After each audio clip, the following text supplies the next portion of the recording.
Warta Musik Indonesia.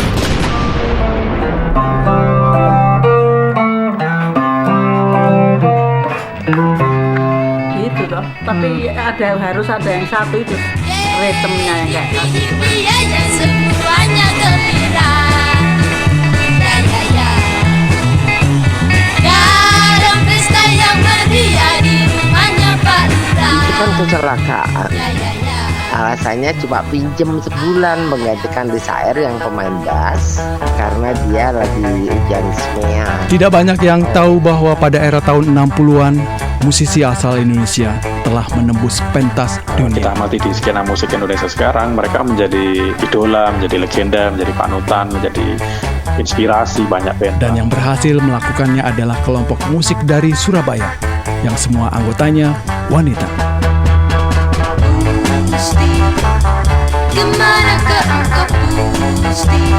Saya sendiri nggak pernah mikirin duit gitu loh. Saya ngeliat duit itu bertumbuk-tumbuk kayak di kasur. Saya nggak pernah tertarik. Pokoknya aku main musik seneng aja. Pada tahun 1968 mereka menaklukkan benua Eropa dan selama hampir 4 tahun tampil di berbagai panggung musik rock di sana. Mereka adalah Dara Puspita, Titi AR, Liz AR, Susi Nander, dan Titik Hamzah. Kita memang berempat Dara Puspita. Ya, nekat ya.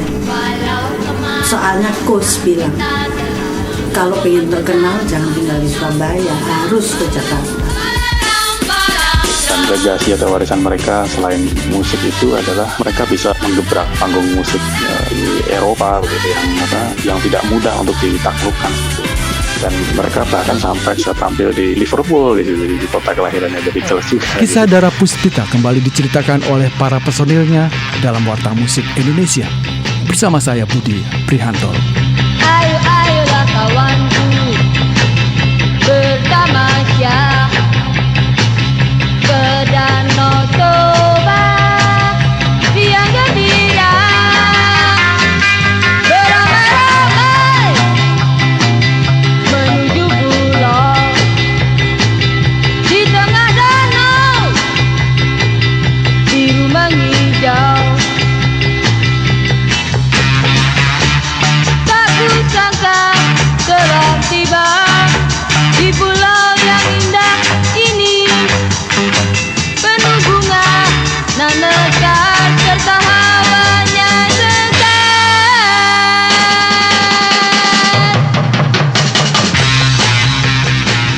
Mengembara lebih kurang 3,5 tahun di luar negeri, terutama di Eropa daratan, itu didampingi oleh seorang bernama Handianto. Beliau kelahiran tahun 1939, wafat tahun 2012. Handianto ini adalah bekas juga seksi reportnya Kus Bersaudara. Dari arsip-arsip yang saya kumpulkan dari beliau dan juga ketika perjumpaan saya dengan Dara Puspita langsung itu, Dara Puspita itu besar karena ya mereka memang eksotik. Itu kata kuncinya menurut saya sih eksotik, karena mereka perempuan berasal dari suatu negeri yang katakanlah dunia ketiga begitu, Indonesia, tapi mereka memainkan apa yang disebut dengan bagian dari kultur global saat itu, yaitu rock and roll. Dan yang luar biasanya kan karena mereka dari anak-anak perempuan biasa dari Jawa Timur, dari Surabaya, mengadu nasib di Jakarta.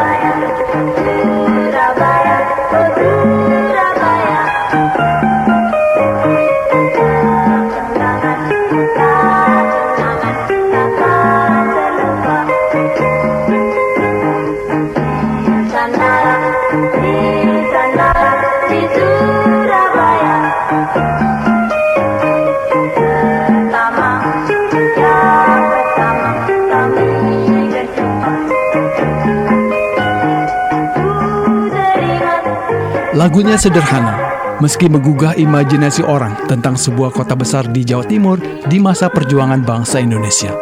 Setengah abad setelah lagu ini dipopulerkan oleh Dara Puspita, tembang Surabaya seolah menjadi bagian dari identitas kota terbesar kedua di Indonesia tersebut. Konon ceritanya Surabaya itu aslinya Keroncong Bintang Surabaya yang lahir tahun 1928, yang diciptakan oleh Abdul Rahman. Rahman Abdullah dari kelompok Orkes Bintang Surabaya. Anda bisa melihat di YouTube yang dinyanyikan oleh Tan Cheng Bok. Itu aslinya lagu itu. Oleh putranya Rahman Abdul Rahman disadur kembali menjadi lagu Surabaya. Ketika kami rekaman tahun 1966 bulan Januari, kita disodori lagu tersebut sama Om Rahman almarhum. Ya jelas kita menolak, nggak mau. Gini loh kata Om Rahman, Bung Karno ini senang kan nggak senang lagu ngok. Kalian kan pernah diintegrasi sebulan gara-gara kekejaksaan gara-gara nyanyi lagu Beatles. Cobalah nyanyiin lagu ini, pasti Bung Karno suka. Karena iramanya lenso. Pada saat itu almarhum Bung Karno lagi seneng nari-nari lenso. Akhir aransemen dibuat oleh Om Rahman almarhum. Nah kita ogah-ogahan, kalau Anda perhatikan kan nyanyinya kan ogah-ogahan lagu Surabaya. Alhamdulillah kok ternyata itu yang melejit gitu. Sementara yang kita jagoin itu adalah Pantai Pattaya. Duhai Pantai Pattaya, letaknya di ujung kota, tempat yang indah dan ayu, pernah menawan hatiku. Tidak banyak yang tahu kalau rencana merilis single Surabaya yang menampilkan suara senja Dara Puspita tahun 2016 kandas gara-gara tidak mendapat restu dari ahli waris pencipta lagu Surabaya tanpa alasan yang jelas. Padahal master dan video klip lagunya sudah siap edar, kata Titi Hamzah. Saya sengaja mau mempersembahkan lagu Surabaya dalam bentuk single dengan suara senja Dara Puspita dengan lagu Surabaya. Sudah rekaman, sudah rampung. Sayangnya dari pihak ahli waris tidak memberikan izin sama sekali, malah mengancam akan mempolisikan kita apabila itu sampai di YouTube. Tanpa sebab itu kita sesalkan. Padahal kita bukan mau nyari duit, kita ingin mempersembahkan suara senja Dara Puspita dengan lagu Surabaya. Itu atas biaya kami loh. Itu masternya masih ada. 18 Desember 1971, kira-kira jam 20.30. Malam ini Dara Puspita untuk pertama kali show di Indonesia setelah mereka tur selama beberapa 4 bulan di Eropa. Jika mengulik sejarahnya, lagu Surabaya kerap direquest oleh para penggemar setelah Dara Puspita kembali dari melalang buana ke mancanegara selama 3 tahun. Bahkan saat konser di Istora Senayan, sekarang bernama Gelora Bung Karno, Jakarta pada tahun 1971, Dara Puspita membuat penonton menangis kala itu. Lagu awal, kemudian kita minta blackout, lampu-lampu. Kan kita membiasakan tidak nyetem-nyetem, kita tangtong, lampu gelap. Tahu-tahu masuk Surabaya, nangislah. Keinginan mereka untuk berhasil ya, karena salah satu kalau hasil bincang-bincang maupun interview sederhana saya dengan Titi AR, lead gitar maupun pendiri band itu, mereka sebetulnya ingin berhasil seperti The Beatles.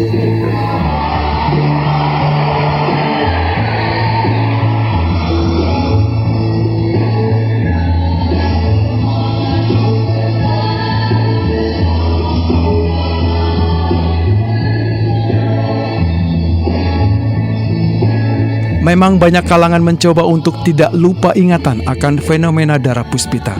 Mulai dari menyandingkan patung lilin Dara Puspita dengan Kus Bersaudara dan God Bless di Galeri Musik Dunia di Batu Malang, Jawa Timur, hingga niat Falcon Picture memfilm layar lebarkan spirit Dara Puspita. Ada beberapa artis, terus Dara Puspita empat-empatnya, tapi sampai sekarang belum terwujud tuh. Kenapa nggak tahu? Tidak bisa dimungkiri, kini banyak di antara kita yang mungkin lupa atau tidak mengenal lagi Dara Puspita. band perempuan pertama Indonesia asal Surabaya di era tahun 60-an. Dengan keluarnya film Dara Puspita nanti, insya Allah semuanya sejarah jadi benar. Kemarin kepotong-potong. Tentunya ini sangat bertolak belakang dengan antusiasme orang-orang yang berasal dari Amerika Serikat, Inggris, Belanda, Jepang, Portugal maupun Australia yang sangat paham dan mengenal sepak terjang musikal Dara Puspita yang terdiri atas Lis AR pada gitar vokal, Titi AR pada gitar vokal, Titi Hamzah pada bass dan vokal, dan Susi Nader sebagai penggebuk drum.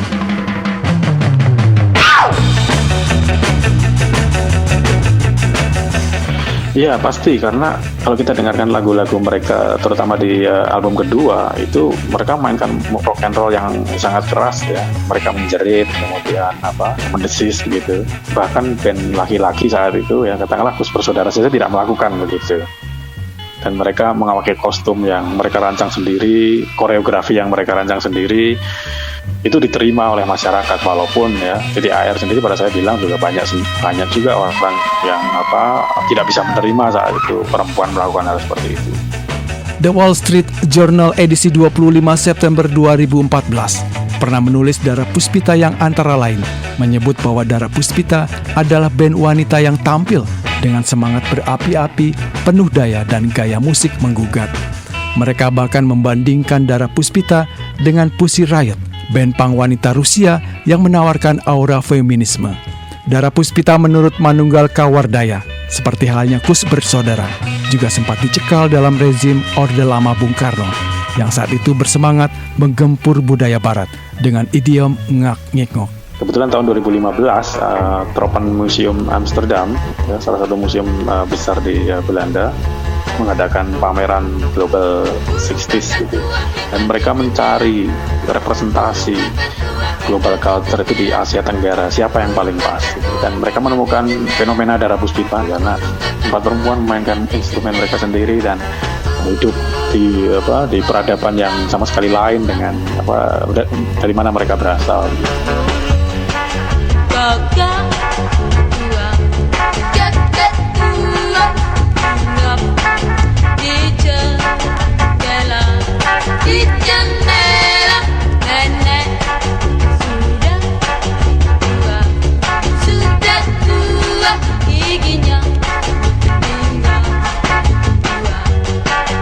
Antara paruh era 60-an hingga awal 70-an, sosok Dara Puspita memang kerap menjadi perbincangan khalayak. Walaupun sebetulnya Dara Puspita, kata salah satu penggawanya Titi Hamzah kala itu, hanya bermusik. Gini misalnya, pengen punya duit banyak, bukan. Sama sekali saya sendiri nggak pernah mikirin duit gitu loh. Saya ngeliat duit itu bertumbuk-tumbuk kayak di kasur, saya nggak pernah tertarik. Pokoknya aku main musik gitu, seneng, udah asik gitu. Sumpah, ngeliat duit aja nggak mikirin. Yang megang duit Titi AR sama adiknya Lis AR. Nggak tahu diapain pun dia nggak peduli gitu loh. Dara Puspita memang tidak memperjuangkan sesuatu yang khusus. Namun bagi pengarsip Dara Puspita yaitu Manunggal Kawardaya, kehadiran Dara Puspita sebagai band wanita yang berbalut rock and roll di tengah-tengah rezim yang mengharamkan budaya barat sudah pasti sebuah fenomena menarik bagi orang barat.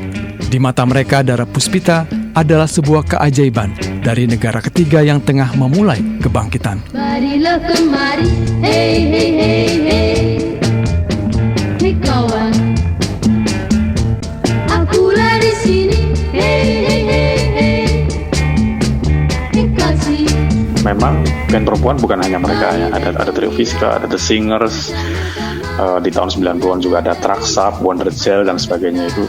Tapi yang endurance-nya, yang keberlangsungannya, yang hidupnya lama dan reception-nya, penerimaan publiknya gigantik itu ya saya kira hanya Dara Puspita gitu. Mereka tur di banyak kota besar dan kecil Indonesia ya. Mereka tampil di venue yang bukan hanya tempat-tempat kecil gitu. Itu fenomena yang mungkin bagi saya sih itu tidak akan mungkin terulang lagi gitu.